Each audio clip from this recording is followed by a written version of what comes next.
बकरी फार्म आप चाहे जदीद अंदाज से कर रहे हों या रवायती तरीके से, इसके मुनाफा बख्श होने का इन्हिसार आपकी अच्छी प्लानिंग, कम लागत खुराक और सेहतमंद जानवरों की अच्छी पैदावार पर होता है। गोट फार्मिंग में सबसे ज़्यादा अहम अंसर बकरियों की खुराक भी है। फार्म में मौजूद तमाम जानवरों को उनकी ज़रूरत के मुताबिक खुराक देना, उनकी पैदावारी सलाहियत के बढ़ने और सालाना मुनाफा में इजाफा करने में बहुत अहम किरदार अदा करता है, जबकि खुराक की कमी से जानवरों की सेहत और बढ़ोतरी पर मनफी असरात मुरतब होते हैं। तजर्बात और मुशाहदात से ये बात सामने आई है कि बकरियां खुली जगहों पर चरना ज़्यादा पसंद करती हैं। बाड़े के अंदर रखने या बड़े जानवरों की तरह खुराक खिलाने की निस्बत वो चराई से ज़्यादा फ़ायदा उठाती हैं।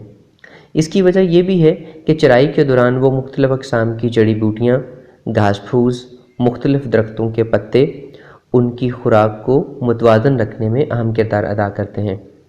यही वजह है कि अमूरे हैवानात के माहिरीन गोट फार्मर को बकरियों भेड़ों को सिर्फ बांध कर या बाड़े में रखने के बजाय चराई की तरगीब देते हैं। तमाम गोट फार्मर्स को चराई के लिए सारा साल चरागाह मुयस्सर नहीं आती, लिहाजा ज़रूरी है कि हर फार्म के साथ एक चरागाह फार्म में मौजूद बकरियों के तनासब से बनाई जाए। आज हम बताते हैं कि मोरिंगा की सदाबहार चरागाह कैसे गोट फार्मिंग को मुनाफा बख्श बनाती है और मोरिंगा चारा में मौजूद ग़िज़ाइयत जानवरों की सेहत और बढ़ोतरी के लिए कैसे मददगार होती है। मोरिंगा की फसल बहुत कम लागत, सदाबहार और लंबे अरसे तक पैदावार देती है। एक दफ़ा काश्त करने और कई सालों तक पैदावार देने से इसकी लागत न होने के बराबर होती है। मोरिंगा में प्रोटीन, कैल्शियम, एनर्जी और ज़रूरी मिनरल्स की दस्तयाबी की वजह से जानवरों का वज़न बढ़ाने में बहुत मददगार होती है। मोरिंगा को चारे की तरह काट कर भी खिलाया जाता है और अगर खेत में पौधों का दरमियानी फासला 2 से 4 फुट रखें और इसको बाग की सूरत में लगाएं तो ये चरागाह के तौर पर भी काम आती है। फार्म में मौजूद हामला बकरियों की ग़िज़ाई ज़रूरियात ख़ुसूसन चौथे और 5वें महीने में बढ़ जाती हैं। रोज़ाना की खुराक से हटकर इनको कुछ ज़रूरी ग़िज़ाई अज्जा मसलन मिनरल्स, प्रोटीन और एनर्जी की ज़्यादा ज़रूरत होती है। इन महीनों में अगर जानवर ग़िज़ाई कमी का शिकार हो तो अस्काते हमल का अंदेशा भी होता है या फिर पैदा होने वाला बच्चा कमज़ोर हो सकता है। मोरिंगा चारा में मौजूद 16% प्रोटीन, एनर्जी और कैल्शियम की बहुत अच्छी मिकदार दूध की पैदावार बढ़ाने और बकरी की सेहत को बहाल रखने में अपना किरदार अदा करती है। मोरिंगा चारा के मुस्तकिल इस्तेमाल से बकरी ग़िज़ाइयत की कमी का शिकार नहीं होती।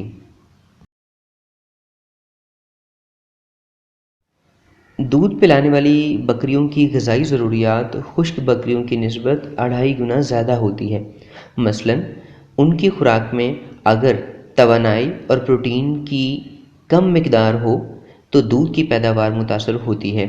इसके साथ साथ कुछ और मिनरल्स यानी कैल्शियम, फास्फोरस, कॉपर और सोडियम की कमी भी दूध की पैदावार को मुतासर करती है। बकरियां कमज़ोर रह जाती हैं और कम दूध की वजह से उनके बच्चे कमज़ोर रह जाते हैं और उनकी ग्रोथ मुतासर होती है। मोरिंगा चारा ग़िज़ाइयत से भरपूर चारा है।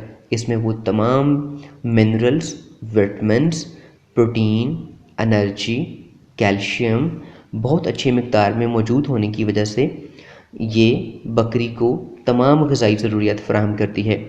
इसमें शामिल कुछ बायो कंपाउंड्स जो कि ख़ुसूसन दूध की पैदावार बढ़ाने में अहम किरदार अदा करते हैं। मोरिंगा का चारा दूध देने वाली बकरी को अगर इस्तेमाल करवाया जाए तो न सिर्फ उसके दूध में इजाफ़ा होता है बल्कि उसके दूध में चिकनाई की मिकदार भी पहले से ज़्यादा हो जाती है। ज़्यादा चिकनाई का दूध पीने से उसके बच्चे ज़्यादा जल्दी और जवान होते हैं और अपना वज़न ज़्यादा बढ़ाते हैं। बकरों को जल्दी जवान और मोटा होने के लिए एक मुतवाज़न खुराक की ज़रूरत होती है। इस मुतवाज़न खुराक की कमी को पूरा करने के लिए हम मोटा होने वाला वंडा या फिर दूसरे ग़िज़ाई अजनास खिलाते हैं। جبکہ مورنگا کا چارہ کھلانے سے نہ صرف تمام ضروری غذائی اجزاء ملتے ہیں بلکہ بکروں کے پیٹ کے کیڑے مرتے ہیں، ان کے ہاضمے کا نظام بہتر رہتا ہے اور اس میں پروٹین کی 16% مقدار ان کو اپنا وزن بڑھانے میں اہم کردار ادا کرتی ہے۔ مورنگا چارے میں باقی غذائی اجزاء مثلاً وٹامنز، منرلز، امائنو ایسڈز وغیرہ ایک سپلیمنٹ کی طرح کام کرتے ہیں، جس سے ان کے وزن اور خوبصورتی میں خاطر خواہ اضافہ ہوتا ہے۔ ماہرین بتاتے ہیں کہ مورنگا چارے کا مستقل استعمال بکروں میں 500 سے 700 گرام وزن روزانہ کے حساب سے بڑھ سکتا ہے۔ مورنگا چارہ بکریوں کے لیے ایک مکمل خوراک ہے جو کہ بکروں کو موٹا ہونے اور بکریوں کی صحت کو برقرار رکھنے کے لیے روزانہ کھلایا جا سکتا ہے۔